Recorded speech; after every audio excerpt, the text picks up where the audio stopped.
প্রধানমন্ত্রীর আবাস যোজনা নবম বর্ষপূর্তি উদযাপন উপলক্ষে 18 জুলাই থেকে 29 জুলাই পর্যন্ত সপ্তাহব্যাপী বেলোনিয়া পৌর পরিষদের উদ্যোগে বিভিন্ন কর্মসূচি গ্রহণ করা হয়েছে। এই কর্মসূচিতে সফল করার লক্ষ্যে পৌর পরিষদের সকল কাউন্সিলর ও অন্যান্য আধিকারিকদের নিয়ে একটি কমিটি গঠন করা হয়। প্রধানমন্ত্রী আবাস যোজনা নবম বর্ষপূর্তি উপলক্ষে সপ্তাহব্যাপী ফুটবল খেলা, বর্ষিয়াক প্রতিযোগিতা, হেলথ ক্যাম্পস, বৃক্ষরোপণ, door to door atmosphere camp অনুষ্ঠিত হয়। সোমবার সন্ধ্যা 7টা নাগাদ বেলোনিয়া পুরাতন টাউন হলে অনুষ্ঠিত হয় সপ্তাহব্যাপী অনুষ্ঠানের সমাপ্তি পর্ব। পুরাতন টাউন হল মঞ্চে প্রদীপ প্রজ্বলন করেন অনুষ্ঠানের মঞ্চে উপস্থিত অতিথিরা। অনুষ্ঠানে বক্তব্য রাখতে গিয়ে বেলোনিয়া পৌর পরিষদের চেয়ারপারসন বলেন, প্রধানমন্ত্রীর আবাস যোজনা যারা ঘর পেয়েছেন ওনারা যেন সঠিক সময়ে ওদের ঘরের কাজ শেষ করেন, এই বিষয়ে সকলের সহযোগিতা কামনা করছেন। এদিনের অনুষ্ঠান মঞ্চে সপ্তাহব্যাপী বিভিন্ন অনুষ্ঠানে বিজয়ীদের মধ্যে পুরস্কার বিতরণ করা হয়। অনুষ্ঠানে উপস্থিত ছিলেন বেলোনিয়া পৌর পরিষদের চেয়ারপারসন নিখিল চন্দ্র গুহ এবং পৌর পরিষদের ডেপুটি মুখ্য কার্যনির্বাহী আধিকারিক সনদ দেওয়ান, ডিসিএম সঞ্জয় সিং সহ পৌর পরিষদের কাউন্সিলরগণ। এই দিন বেলোনিয়া বিভিন্ন সাংস্কৃতিক শাখা সংগঠনগুলির মঞ্চে পরিবেশন করেন মনোজ্ঞ সাংস্কৃতিক অনুষ্ঠান। বেলোনিয়া মহকুমা শাসক এবং অন্যান্যদের সহযোগিতায় আমরা বন উৎসবের আয়োজন করেছি।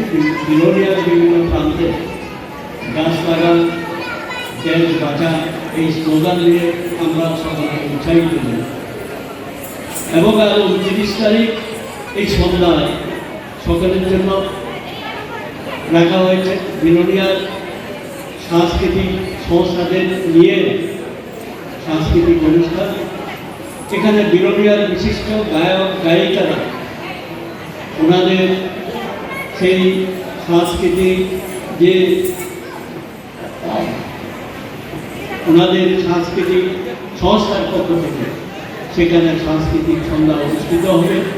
আমরা আশা করি পুরবাসীগণ ওনাদেরকে এই সাংস্কৃতিক সন্ধ্যায় ওনাদের গান উপভোগ করে আমরা গোটা পুরবাসীগণ সকলে মিলে এক সাংস্কৃতিক জগৎ আমরা তৈরি করতে পারি। যে বিষয়টি এই যে প্রধানমন্ত্রী আবাস যোজনা গত 15-16 বছর থেকে 24-25 পর্যন্ত বিভিন্ন ডিপিআর 7টি ডিপিআরের কাজ হয়েছে। সেই ঘর তৈরি করতে গিয়ে আমাদের পৌর পরিষদের যারা দায়িত্ব ছিলেন ওনারা খুব কষ্ট করে বিভিন্ন পরিবারের সঙ্গে কথা বলে এই প্রধানমন্ত্রী আবাস যোজনার ঘর প্রাবল্যের সঙ্গে সেই পৌর এলাকায় অন্তত 3000